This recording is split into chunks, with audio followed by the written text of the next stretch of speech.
এই কোরআন গিলাবদ্ধ হয়ে সযত্নে আলমারিতে থাকার জন্য আল্লাহ তাআলা নাজিল করে নাই, বরং প্রতিদিন সকাল সন্ধ্যা কোরআনকে মায়ের ভাষায় বুঝে বুঝে পড়তে পড়তে ছিঁড়ে ফেলবেন, বুঝবেন কোরআন দিয়ে ব্যক্তি জীবন, পরিবার, সমাজ, রাষ্ট্র, বিশ্ব চালাবার জন্য আল্লাহ তাআলা কোরআন নাজিল করেছেন। এজন্য আজকের এই মিলাদ সিরাতুন নবী এই মাসে আপনাকে শিখতে হবে যে আমাকে কোরআন মায়ের ভাষায় বুঝতেই হবে, বুঝতেই হবে, বুঝতেই হবে, আর কোরআন দিয়ে জীবন গড়তেই হবে, গড়তেই হবে, গড়তেই হবে। এছাড়া বিকল্প নাজাতের আর কোনো পথ নেই, এছাড়া বিকল্প নাজাতের আর কোনো পথ নেই। রাজি আছি তো আমরা? কোরআনের গান দিয়ে হাদিসের আলোকে সত্য পথে যেন থাকি অবিচল, তোমার ছায়া তলে করগো কবুল প্রভু, তোমারে অধম বান্দাকে। এই জন্য নবীদের, আমার নবীর, আপনার নবীর মিশন ছিল আল্লাহর জমিনে আল্লাহর আইন, আল্লাহর বিধান, আল্লাহর নির্দেশ, আল্লাহর দ্বীন কায়েম করা।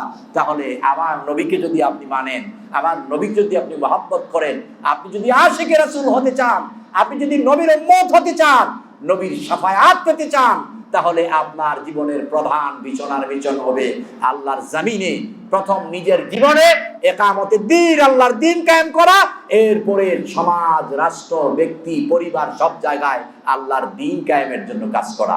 এই কাজটা কার? নবীদের কাজ। এই কাজটা কার কাজ? সব নবীদের কাজ। এজন্য আমরা এই মিলাদুন নবীর এই যে 12ই রবিউল আউয়াল মাসে, এই সিরাত মাসে আমরা কয়েকটি সিদ্ধান্ত নিতে পারি। নবী মিথ্যা বলে নাই, আমরা কখনো মিথ্যা বলবো না। নবী কখনো কারো উপরে অন্যায় অত্যাচার করে নাই, আমরাও করব না। আচ্ছা, নামাজ ফরজ হওয়ার পরে নবীজি কয় ওয়াক্ত নামাজ ছেড়ে দিয়েছেন? কথা বলেন। এক ওয়াক্ত ছাড়ে নাই। তাহলে আমাদেরকেও এক ওয়াক্ত নামাজ ছেড়ে দেওয়া যাবে? এক কথায় নবী কোনো ফরজ ওয়াজিব ছেড়ে দেয় নাই, কোনো হারাম কাজে সম্পৃক্ত হয় নাই। তাহলে আমি কি আজকে এই সিদ্ধান্ত নিতে পারি না যে আমার এই বাকি জীবনে যতটুকু সময় আল্লাহ দিয়েছেন, হয়তো 1 মিনিট অথবা আরো 100 বছর হতে পারে, কি বলেন, তাই না? আমার এই বাকি জীবনে আমি আর কখনো কোনো ফরজ ওয়াজিব ছেড়ে দেব না, কোনো হারাম কাজে সম্পৃক্ত হব না। এই সিদ্ধান্ত নিতে পারি না? কারা কারা পারেন দেখি? আল্লাহু আকবার। এই সিদ্ধান্ত নিতে পারেন তো? আল্লাহর কসম, এই মিম্বরে বসে বলছি, একটি সিদ্ধান্ত আপনাকে জান্নাতে পৌঁছে দিতে পারে। এই একটি সিদ্ধান্ত আপনাকে জাহান্নাম থেকে বাঁচাতে পারে। কয়টি? একটি মাত্র, যে আমি কোনো ফরজ ওয়াজিব ছেড়ে দেব না, কোনো হারাম কাজে সম্পৃক্ত হব না। এই একটি সিদ্ধান্ত আপনাকে আল্লাহওয়ালা, আল্লাহর কুতুবে পরিণত করে দিতে পারে। এই সিদ্ধান্তটা মনে রাখুন। তাহলে মাউলুদ হচ্ছে রাসূলের জন্ম বৃত্তান্ত, আর সিরাত হচ্ছে নবুয়তির 23 বছর। নবুয়তির 23 বছর, 40 থেকে 63, এই 23 বছর মেনে নেওয়া প্রত্যেকটি মানুষের উপরে ফরজ। কথা বুঝাতে পারলাম? 40 থেকে 63, কথা হলো 23। এই 23টি বছর মেনে নেওয়া প্রত্যেকটি মানুষের উপরে ফরজ। বলবেন ইহুদি, খ্রিস্টান, নাসারা, আল্লাহ কয় বেটা উম্মতে মুহাম্মদী ছাড়া যারা, তারা সব পথভ্রষ্ট। এজন্য আমার নবীর আগমনের পরে আর কোন নবীর নবুয়তি, আর কোন দল থাকবে না। দল হবে একটা, জাতি হবে একটা, জাতি হবে একটা, সেটা মুসলিম জাতি। দল হবে একটা, আল্লাহর জমিনে দ্বীন কায়েম করার জন্য ইসলাম প্রিয় মুসলিম তাওহীদের জনতা। এছাড়া আর কোনো দল থাকবে না, আর কোনো জাতি থাকবে না। এজন্য আল্লাহর কাছে গ্রহণযোগ্য জাতি পৃথিবীতে এখন কয়টা? নাজাত প্রাপ্ত জাতি কয়টা? বর্তমান পৃথিবীতে মুসলমান ছাড়া আর কোনো জাতি নাজাত পাওয়ার প্রশ্নই আসে না। কারণ মুহাম্মদ সাল্লাল্লাহু আলাইহি ওয়াসাল্লামের নবুয়তি আশা পাওয়ার পরে সব নবীর নবুয়তি কি ফিনিশ, আর কোনো নবুয়তি নাই। মানতে হবে মুহাম্মদ সাল্লাল্লাহু আলাইহি ওয়াসাল্লামকে। এই জন্য মুহাম্মদ সাল্লাল্লাহু আলাইহি ওয়াসাল্লামের 23 বছরে নবুয়তির জীবন মেনে নেওয়া প্রত্যেকটি মানুষের উপরে কি ফরজ, মানতেই হবে, জানতেই হবে। এবার আপনারা কি মুহাম্মদ সাল্লাল্লাহু আলাইহি ওয়াসাল্লামের 23 বছরের জীবন যেটা মানতেই হবে, মানা ফরজ, ওইটা কি মানতে রাজি আছেন? ওইটা মানতে রাজি আছেন? তাহলে মানা আগে না জানা আগে? জানবেন কোত্থেকে? কোথাও যাওয়া লাগবে না, কোরআনটা পড়েন। এটাই মুহাম্মদ সাল্লাল্লাহু আলাইহি ওয়াসাল্লামের জীবন। আপনি আল্লাহর দেওয়া যে কোরআন, এটাকে মায়ের ভাষায় পড়েন আর বুঝেন, এটাই মুহাম্মদ সাল্লাল্লাহু আলাইহি ওয়াসাল্লামের বাস্তব জীবন।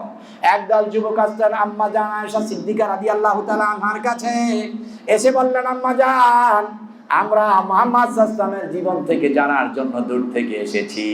আম্মা জান বললেন, মা ইনদিকুম ফিল মুসহাফ, তোমাদের কাছে কি মুসহাফ নেই, কোরআন নেই? বলল, আলহামদুলিল্লাহ, ইনদিনা ফিল কোরআন, আমাদের কাছে কোরআন আছে। আম্মা জান বললেন, রহফিল বাইত তামসিকুল কোরআন তাফতাহাল কোরআন ওয়া তাকরাআল কোরআন ওয়াল্লাহি আদাল কোরআন আখলাকি কুদওয়াতুন হাসানা। ও ভাইরা, তোমরা চলে যাও, বাড়ি যাও, কোরআন ধরো, কোরআন খোলো, কোরআন পড়ো, কোরআন বুঝো। আমি আয়েশা আল্লাহর কসম করে বললাম, প্র্যাকটিক্যাল মুহাম্মদ সাল্লাল্লাহু আলাইহি ওয়াসাল্লামকে যদি দেখতে চাও, কোরআনের উপরে চোখ বুলাও। প্র্যাকটিক্যাল মুহাম্মদ সাল্লাল্লাহু আলাইহি ওয়াসাল্লামকে দেখতে চাইলে কোরআনের উপরে চোখ বুলাও। কোরআনের শুরু থেকে শেষ পর্যন্ত এটাই মুহাম্মদ সাল্লাল্লাহু আলাইহি ওয়াসাল্লামের 23 বছরের জীবন। আল্লাহু আকবার বলবেন না? তো সেই কোরআন আজও আছে না নাই? সেই কোরআন আছে না নাই? আজও সেই কোরআন আছে, আজও সেই হাদিস আছে আগের মতোই। আবু বকর ওমরের মতো ঈমানওয়ালা নেই। কোরআন আছে, কোরআন থাকবে যতদিন পৃথিবী থাকবে ততদিন। কোরআন থাকতে কিয়ামত হবে না।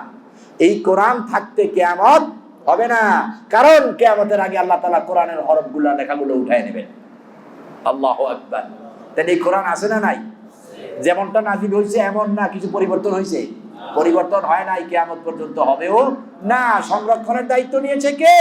আল্লাহ তাআলা। কিন্তু আফসোস, এই কোরআন আপনার আমার ঘরে গিলাফবদ্ধ হয়ে আছে। এই কোরআন গিলাফবদ্ধ হয়ে সযত্নে আলমারিতে থাকার জন্য আল্লাহ তাআলা নাজিল করে নাই, বরং প্রতিদিন সকাল সন্ধ্যা কোরআনকে মায়ের ভাষায় বুঝে বুঝে পড়তে পড়তে ছিঁড়ে ফেলবেন, বুঝবেন। কোরআন দিয়ে ব্যক্তি জীবন, পরিবার, সমাজ, রাষ্ট্র, বিশ্ব চালাবার জন্য আল্লাহ তাআলা কোরআন নাজিল করেছেন। এজন্য আজকের এই মিরাজ, সিরাতুন নবী এই মাসে আপনাকে শিখতে হবে যে আমাকে কোরআন মায়ের ভাষায় বুঝতেই হবে, বুঝতেই হবে, বুঝতেই হবে, আর কোরআন দিয়ে জীবন গড়তেই হবে, গড়তেই হবে, গড়তেই হবে। এছাড়া বিকল্প নাজাতের আর কোনো পথ নেই। এছাড়া বিকল্প নাজাতের আর কোনো পথ নেই। রাজি আছি তো আমরা? আলহামদুলিল্লাহ। আমার মনে হয় মসজিদে একটা আলমারি হয়েছে না নাকি? হয়েছে। এই পাশে একটা আলমারি আছে, এখানে অনেক কিতাব রাখা আছে, উন্মুক্ত। তাফসীরুল কোরআন, হাদিসের গ্রন্থ, বিভিন্ন ইসলামিক গ্রন্থ, যে খুশি সে কিনে এখানে দিতে পারেন।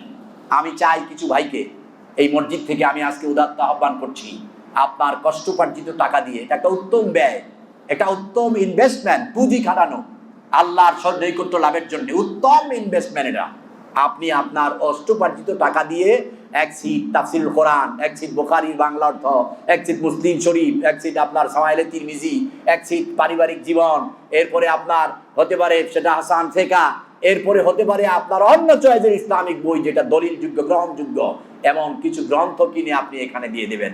আর এই বইগুলো আপনারা যারা আছেন মসজিদে আগে আসবেন, সময় পেলে ঢুকবেন, এই বইগুলো পড়বেন। এগুলো কি করবেন?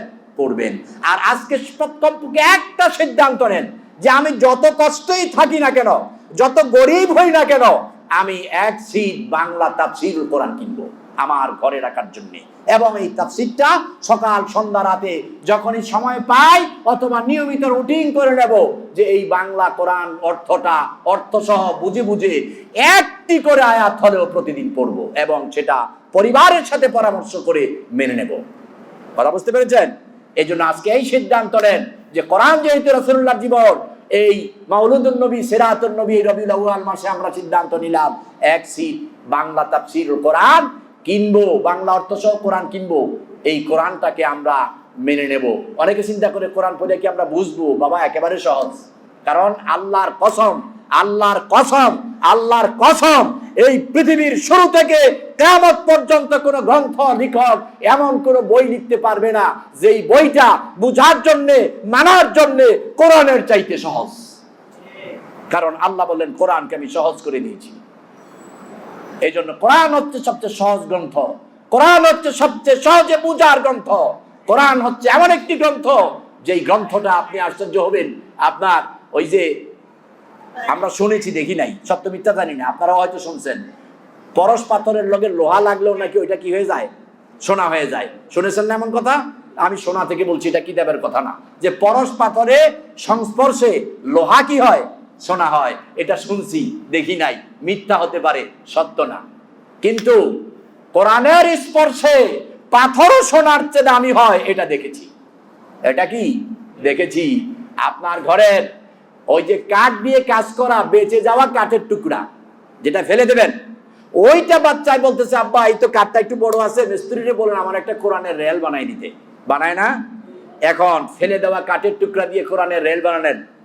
কোরআনের রেল, কোরআন শরীফ রাখতেছেন, চলার পথে আপনার ইচ্ছার বাহিরে ওই রেলের মধ্যে পাও লাগছে, হয় না? আচ্ছা বলেন তো, আপনি রেলের মধ্যে পাও লাগছে, কি করবেন? কোথায় চুমা দিবেন? রেলে। ওই 1 টাকার কাঠ এত দাম হয়ে গেল, আপনার মতো এত দামি মানুষ ওই কাঠটা উঠাইয়া বুকে লাগায় চুমা দেয়। কারণ কি? ওরে কাঠ, তোরে তো চুমা দেই না, তোর মধ্যে যে কোরআন লাগছে, তোর দাম বেড়ে গেছে। ভোট্টারের কাপড় বেঁচে গেছে, ওইটা দিয়ে কোরআনের গেলাপ বানায়, ওইটারে এবং চুমা দেয়, কারণ তোর দাম বেড়ে গেছে, তোর মধ্যে কোরআন লাগছে। একটা ফেলে দেওয়া কাঠের টুকরা, এখানে এমন ধনাঢ্য ব্যক্তি আছেন কত হাজার মেট্রিক টন কাঠ কিনতে পারবেন, তার হিসাব নাই, ফেলে দিতে পারবেন। কিন্তু একটা ফেলে দেওয়া ছোট্ট কাঠের টুকরা, তার মধ্যে ধুলাবালু লেগে আছে। আপনার মতো সম্ভ্রান্ত পরিবারের সুশিক্ষিত একজন মানুষ ওই কাঠের মধ্যে পাও লেগে গেলে ওইটারে চুমা দেন, বুকে লাগান। কোরআনের সাথে লেগে থাকার কারণে যদি একটা এই জড় পদার্থ কাঠের টুকরার মর্যাদা আশরাফুল মাখলুকাত মানুষের কাছে এত হতে পারে, তাহলে একবার কি ভেবে দেখেছেন কোরআন বুঝলে, কোরআন দিয়ে জীবন গঠন করলে এই মানুষটার মর্যাদা আল্লাহর কাছে কতটা বেড়ে যায়? আল্লাহু আকবার, আল্লাহু আকবার। এতটুকু চিন্তা আপনার জন্য যথেষ্ট।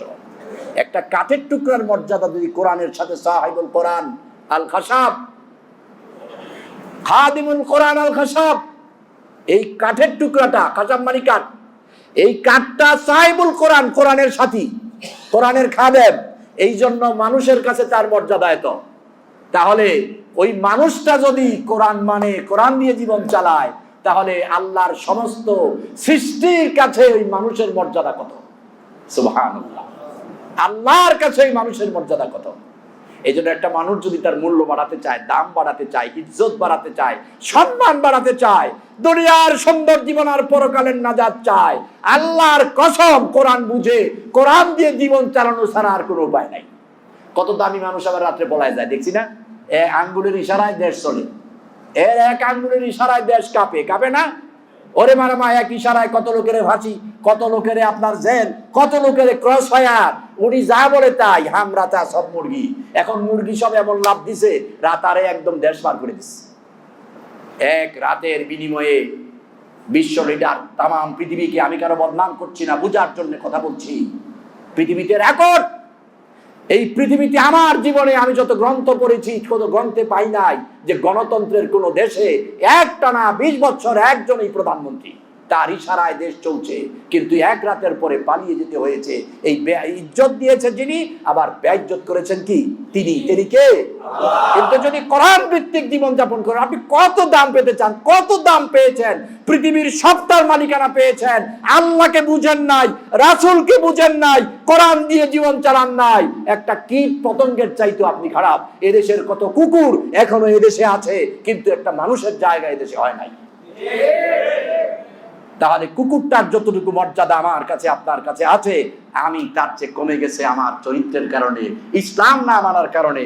পৃথিবীর ইতিহাসে আদম আলাইহিস সালাম থেকে শুরু করে অদ্যাবধি পর্যন্ত একটা ইতিহাস খুঁজে পাবেন না যারা কোরআন বুঝেছে, কোরআন দিয়ে আল্লাহকে মেনে নিয়েছে, তাদের মর্যাদা কমেছে। কারণ দুনিয়ার মানুষের কাছে তারা নির্যাতিত হলেও, নিপীড়িত হলেও, আল্লাহর কাছে তারা আল্লাহর আরশের চাইতেও দামি। মূল মালিকানা কার? আল্লাহ যদি কয় গ্রহণ করলাম, সবাই ছেড়ে দেখ, কিছু আসে যায় না। আল্লাহ কয় ভালো, আর সবার খারাপে কিছু আসে যায় না। এই জন্য এই রবিউল আউয়াল মাসে সিদ্ধান্ত গ্রহণ করুন, কোরআনটা বুঝবই, কোরআনটাকে মায়ের ভাষায় বুঝবই এবং মানবই। পারিবারিক পরামর্শ করবেন কোরআন পড়ে পড়ে, এক আয়াত পড়বেন, পরিবারকে নিয়ে বসবেন, ছেলে মেয়ে বাচ্চা, বসো আজকে এই আয়াতটা বললাম, এইটা বাংলা শোনাবেন। ও বাবা তুমি কি বুঝলা? ও মা তুমি কি বুঝলা? ও বউ তুমি কি বুঝলা? এবার পরে বলেন, তাহলে এটা বুঝছো তো বাবা, আমি কি আশা করতে পারি তুমি এইভাবে জীবনটা চালাবা? তাহলে এতে করে আপনার লাভ হবে না ক্ষতি হবে? কথা বলেন, লাভ হবে না ক্ষতি হবে? এই জন্য কোরআন ভিত্তিক জীবনচরণ, মাউলুদুন নবী আর হচ্ছে সিরাতুন নবী। তাহলে সিরাত হচ্ছে আপনার এই 40 থেকে 63। মহারানার বিষয়ে আমরা এই পুরা মাস আমরা এই বিষয়ে কথা বলবো ইনশাআল্লাহ। মহারানার বিষয়ে গত শুক্রবারে আমার কাছে এক ভাই প্রশ্ন করেছিলেন, আমরা যারা দেই নাই তাদের এখন কি করণীয়? মহারানা দিতেই হবে বলেছিলাম, মনে আছে? রাসূল বলতেন, আলী তুমি দিয়ে দাও, দিতেই হবে। তাহলে এখনো যারা দেন নাই, আপনার স্ত্রী বেঁচে আছে, এখনো মহারানা দেন নাই, কিন্তু আপনার স্ত্রী বেঁচে আছে, আপনার সাধ্য মতো সেই মহারানা পরিশোধ করুন। যদি অ্যাবিলিটি না থাকে তাহলে অল্প অল্প দিতে থাকুন, স্ত্রীর সাথে কথা বলে কিস্তি করুন। এখানে আবার ওই যে গ্রামীণ ব্যাংকের হারাম কিস্তি না, এখানে মানে বলেন যে বউরে দিতে পারি নাই, হুজুর বলছে দেওয়াই লাগবে, দেওয়াই যেহেতু লাগবে, দেওয়ার মতো টাকা তো আমার নাই, বাচ্চার বাবা হয়ে গেছি, দাদা হয়ে গেছি, এখনো দিতে পারি নাই, এই ধর এবিলিটি আছে, মাসে 100 টাকা দেওয়া শুরু করলাম। তাহলে এই যে দেওয়া শুরু করলেন এবিলিটি অনুযায়ী, আল্লাহ আপনাকে মাফ করবেন। আর যার দেওয়ার এবিলিটি আছে এককালীন দিয়ে দিবেন। আরেকটা টেকনিক আমি যেটা আমার অনেক মাহফিলে আলোচনায় বলি, আপনি মহারণা দিতে পারেন নাই, আপনার একটু না একটু জায়গা আছে, একটু বাড়ি আছে, একটু ঘর আছে, তা আপনি বলেন বউরে এখনো তো তোর মহারণা দিতে পারি নাই, আমি দাদা আর তুই দাদি, অথবা আমি আর তুই কয়েক সন্তানের মা বাবা হয়ে গেছি, কিন্তু মহারণা দিতে পারি না, মহারণার জন্য তোরে 2 শতক জায়গা দেই, 1 কাঠা জায়গা দেই, বাড়ির একটা রুম দেই। বউরে যদি মহারণা বাবা লিখে দেন, আচ্ছা আপনি মরে গেলেও সন্তান পাবে, আর এই যে বউরে দিলেন তারপরও পাবে কারা? সন্তান এরাই। কিন্তু মাঝপথে আপনার লাভ হয়ে গেল, মহারণা আদায় হয়ে গেল, মাঝপথে আপনার কি হলো? মহারণা আদায় হয়ে গেল, দিয়ে দেবেন। আর যাদের স্ত্রী মরে গেছে মহারণা দেন নাই, আপনি তার জন্য তার মহারণার অর্থ এবিলিটি থাকলে দান, সদাকা, মসজিদ, মাদ্রাসা, এতিম, জনকল্যাণমূলক কাজ, সদকায়ে জারিয়ার কাজে লাগাবেন। আর দোয়া করবেন, আল্লাহ আমার স্ত্রীকে তার মহারণার হকটা দেওয়ার আগে সে মারা গেছে, আমি জানতাম না, জানলেও মানতাম না, এখন আমি তার প্রাপ্য সম্পদটা ফি সাবিলিল্লাহ তোমার পথে ব্যয় করছি, এর সমস্ত হাসানাত তুমি আমার স্ত্রীর আমলনামায় লিখে দাও। এতে করে আপনি মওকুফের একটা পথ পাবেন, মওকুফের একটা পথ পাবেন। আগামী জুমাতেও আল্লাহ যদি বাঁচায় রাখেন, আমরা এই মুহাম্মদ সাল্লাল্লাহু আলাইহি ওয়াসাল্লামের দাম্পত্য জীবন নিয়েও, তার বিবাহ এবং তার এই নবুয়তির যে দিকগুলো, এগুলো নিয়ে কথা বলবো ইনশাআল্লাহ। আল্লাহ তাআলা আমাদের কবুল করুন, আল্লাহ তাআলা আমাদেরকে মঞ্জুর করুন। আদামা ইনদি ইনদাল্লাহ আলাইহি তাওয়াক্কালতু ওয়া ইলাইহি উনীব।